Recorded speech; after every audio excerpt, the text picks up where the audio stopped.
సాగరమై సాహసముతో సాగేనోయ్. కష్టమెన్ని ఎదురైనా కదలక నిలిచేనోయ్.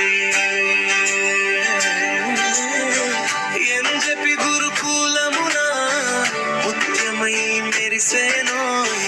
విద్యార్థుల హృదయాలలో గుడు కట్టి నిలిపిరోయ్. చెమట చుక్కల పంటతో చేరే విజయ శిఖరమై ఓటములను మెట్టు చేసి ఒడిగట్టే గెలుపునోయ్.